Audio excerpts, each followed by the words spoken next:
Hello friends, golden stories में आपका स्वागत है। गोल्डन स्टोरीज़ में आज की स्टोरी है तंत्र मंत्र का खेला। तो चलिए स्टोरी की शुरुआत करते हैं। यह क्या है शैलेश? तुम्हें मना किया था ना कि अगली बार लेट होने पर क्लास में एंट्री नहीं मिलेगी। प्रोफेसर महेंद्र सिंह गुस्से से चीख उठे। सॉरी सर, आज आखिरी दिन था मज़ार में हाजिरी लगाने का। आज 40 दिन पूरे हो गए हैं। कल से मैं समय से पहले ही हाजिरी दर्ज करा लूँगा। यह क्या मज़ार का चक्कर लगाते रहते हो? इतना पढ़ने लिखने के बाद भी अंधविश्वासी बने हो, प्रोफेसर ने व्यंग्य किया। सर ऐसा ना कहिए, एक छात्र बोल उठा। सर आपको रेलवे स्टेशन पर बनी मज़ार की ताकत का अंदाज़ा नहीं है। दूसरे छात्र ने हाँ में हाँ मिलाई। सर आपने देखा नहीं, मज़ार 2 प्लेटफॉर्म्स के बीच बनी है। तीसरे, चौथे, 5वें प्लेटफॉर्म को जगह छोड़कर बनाए गए हैं। एक कोने से आवाज़ आई। सर अंग्रेज़ों के ज़माने से ही इस मज़ार का बहुत नाम है। 40 दिनों के नियम से हाजिरी लगाने पर मनोकामना पूरी हो जाती है। किसी छात्र ने ज्ञान बघारा। आज भौतिकी क्लास में मज़ार का पूरा इतिहास भूगोल ही चर्चा का विषय बना रहा। प्रोफेसर भी इस वार्तालाप को सुनते रहे। महेंद्र सिंह का पूरा छात्र जीवन व नौकरी के शुरू के वर्ष में भोपाल में बीते हैं। पिछले वर्ष उन्हें इस छोटे से जिले में प्रोफेसर का ऑफर आया तो वे अपनी पत्नी को लेकर इस कस्बेनुमा जिले परसिया में चले आए, जहाँ सुविधा व स्वास्थ्य के मूलभूत साधन भी उपलब्ध नहीं हैं। इस कस्बे को जिले में बदलने के 5 वर्ष ही हुए, इसलिए विकास के नाम पर तहसील, जिला, अस्पताल व सड़कों का विस्तार कार्य अभी पूरा नहीं हुआ है। सरकारी अस्पताल में ज़रूरी उपकरण और विशेषज्ञ डॉक्टर्स की कमी बनी हुई है। बेतरतीब तरीकों से बने मकानों के बीच में कहीं कहीं सड़कें बन गई है, तो सीवर और नाली का अभी कोई अता पता नहीं है। आसपास के गांव के समर्थ लोग इस शहर में मकान बनाकर रहने लगे, पर मानसिकता और आचरण से वे अभी भी गवई विचारधारा से जुड़े हैं। केवल 3 से 4 किलोमीटर के दायरे में इस कस्बेनुमा शहर की हद सिमट कर रह गई है। इस दायरे से बाहर नदी है, जंगल है और है शुद्ध प्राकृतिक हवा के संग हरे भरे खेत, खलिहान के नज़ारे। जो भी बैंक, तहसील व दूसरे विभागों से ट्रांसफर होकर दूर दराज से यहाँ आते हैं, वे अच्छे बाजार, संचार साधनों की असुविधा, यातायात के साधनों की कमी से उकता कर जल्दी ही इस जगह से भाग जाना चाहते हैं।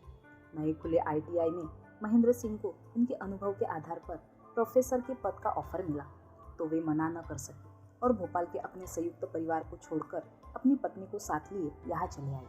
पत्नी सुजाता बेहद आधुनिक व उच्च शिक्षित है, इसीलिए कभी कभार वह भी कॉलेज में गेस्ट फैकल्टी बनकर क्लास लेने आ जाती है। सुजाता जब भी कॉलेज में आती, छात्रों की बातें खिल जाती। वैसे तो यह कोएड इंस्टीट्यूट है, किंतु लड़कियों की संख्या उंगलियों में गिनी जा सकती है। लड़कियां साधारण ढंग से तैयार होकर कॉलेज आती है। फैशन से उनका दूर दूर तक कोई नाता नहीं है। बस बालों की खजूरी चोटी या पफ उठा बाल बना भर लेने से उनका शौक पूरा हो जाता है।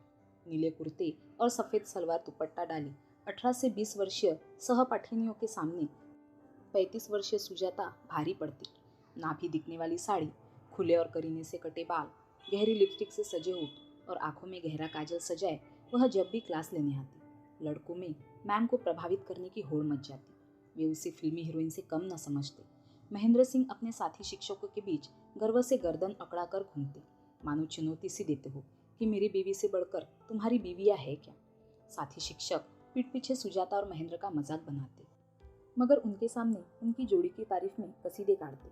उस दिन महेंद्र जब घर लौटे तो चाय पीते हुए दिन भर की चर्चा में मज़ार का जिक्र करना न भूले। यह सुनते ही निसंतान सुजाता की आंखें एक आस से चमक उठी कि हो सकता है कि इसीलिए ही समय उसे यहाँ परसिया खींच लाया है। सुजाता जितनी वेशभूषा से आधुनिक थी, उतनी ही धार्मिक थी। आए दिन घर में महिलाओं को बुलाकर धार्मिक कार्यक्रम करवाना उसकी दिनचर्या में शामिल था। इसी वजह से वह अपने मोहल्ले वालों में काफ़ी लोकप्रिय हो गई थी। आसपास के मकानों में ज़्यादातर नज़दीकी गांव से आकर बसने वाले परिवार थे। वे 2-4 सालों के भीतर ही परसिया में अपने छोटे बड़े बच्चों को पढ़ाने के लिए घर बनाकर रहने आ गए थे। उनमें से कुछ पंडित, कुछ पटेल, तो 1-2 राठौर परिवार थे। कुछ परिवारों की महिलाएं अंगूठा छाप है, तो कुछ 10वीं या 12वीं तक पढ़ी है, किंतु इसके बाद विवाह हो जाने के कारण वे आगे न पढ़ सकी। अभी तक यहाँ 16-17 वर्ष में शादी और 20-21 में गौना कर देने का चलन रहा है। ऐसे परिवारों के बीच में सुजाता को कार्यक्रम करवाने के लिए इन महिलाओं से बढ़कर कौन मिलता। ये महिलाएं जो गांव में दिन भर किसी न किसी कार्य में व्यस्त रहती थी। यहाँ परसिया में हर घर से बाहर कुर्सियाँ डाली दिन भर गाउन पहनकर बतियाती रहती। गाउन पहनना उनके लिए आधुनिकता की निशानी है। बस इतना ही फैशन करना आता है इनको।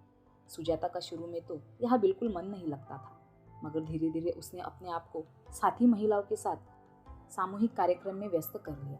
उसे रह रहकर भोपाल याद आता, वहाँ की चमचमाती सड़कों की लॉन्ग ड्राइव, किटी पार्टी, बड़े ताल का नज़ारा, क्लब और अपनी आधुनिक सखियों का साथ। शादी के 10 वर्षों बाद सारी शारीरिक जांचों के परिणामों से उसे मालूम हो गया था कि वह कभी माँ नहीं बन सकती।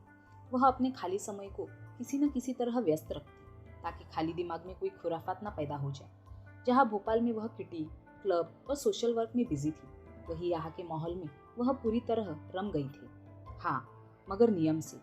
वह यहाँ के इकलौते ब्यूटी पार्लर में जाना न भूलती। यहाँ की ब्यूटिशियन से ज़्यादा तो उसे ब्यूटी नॉलेज थी, इसीलिए उसे भी तरह तरह के ब्यूटी टिप्स देती रहती।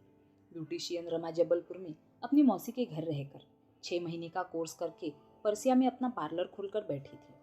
यहाँ युवतियाँ थ्रेडिंग और फेशियल खूब करवाती थी।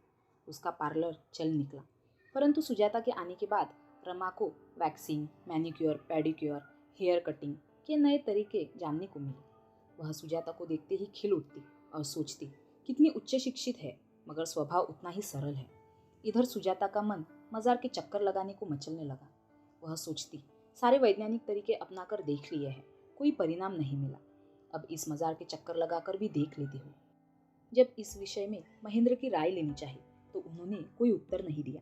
शायद उन्होंने भी सुजाता की आंखों में आशा की चमक को देख लिया था। महेंद्र से कोई भी जवाब न पाकर सुजाता सोच में पड़ गई। उसने अपने पड़ोसियों से इस विषय में बात करने का मन बना लिया। दूसरे दिन हमेशा की तरह दोपहर में जब सारी महिलाएं अपने चबूतरे पर या प्लास्टिक की कुर्सियां डालकर गप्पों में मशगूल थी, सुजाता ने मज़ार का जिक्र छेड़ दिया। फिर क्या था, सभी के पास तर्क निकल आए कि मज़ार इतनी महत्वपूर्ण क्यों है। सभी सवर्ण और पिछड़े वर्ग के परिवारों की महिलाओं में वैसे तो पूजा पाठ के नियमों में बहुत अंतर था, मगर मज़ार के विषय में वे सभी एकमत थी। लगे हाथ महिलाओं ने सुजाता की दुखती रग पर हाथ रखते हुए उसे भी संतान की मनौती मांगने के लिए 40 दिन मज़ार का फेरा लगाने का सुझाव दे ही दिया।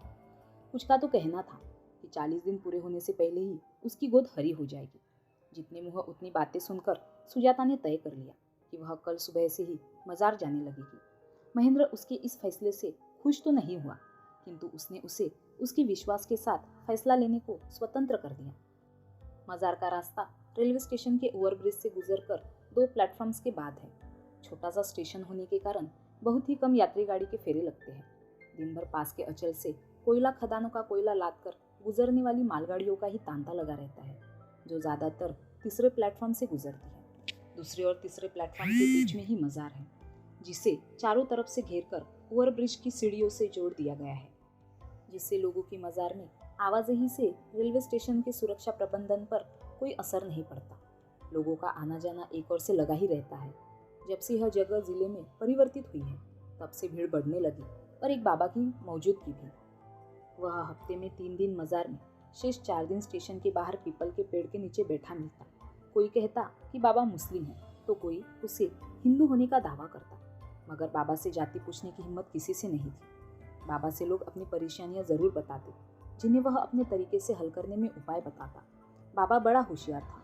वह शाकाहारियों को नारियल तोड़ने तो मांसाहारियों को काला मुर्गा काटकर चढ़ाने का उपाय बताता। लोगों के बुलावे पर उनके घर जाकर भी झाड़ फूक करता। जो लोग उसके उपाय करवाने के बाद मनमांगी मुराद पा जाते, वे खुश होकर उसके मुरीद हो जाते। लेकिन जो लोग सारे उपाय अपना कर भी खाली हाथ रह जाते, वे अपने को ही दोषी मानकर चुप रहते। इसीलिए बाबा का धंधा अच्छा चल निकला। सुजाता सुबह के समय जब घर से निकली, उस समय जाड़े के मौसम के कारण कोहरा छाया हुआ था। वह तेज कदमों से स्टेशन की ओर निकल गई। उसके घर और स्टेशन के बीच 1 किलोमीटर का ही फासला तो था। अभी मज़ार में अगरबत्ती सुलगाकर पलटी ही थी कि बाबा से सामना हो गया। उसने प्रणाम करने को झुकना चाहा, पर उसकी मंशा भांपकर बाबा 2 कदम पीछे हट गया। मेरे नहीं, इसके पैर पकड़ो, वह जो इसमें समाया है। उसने उंगली से मज़ार की तरफ इशारा करते हुए कहा, जिस मंशा से यहाँ आई हो वह ज़रूर ही पूरी होगी, बस अपने मन में कोई शंका न रखना।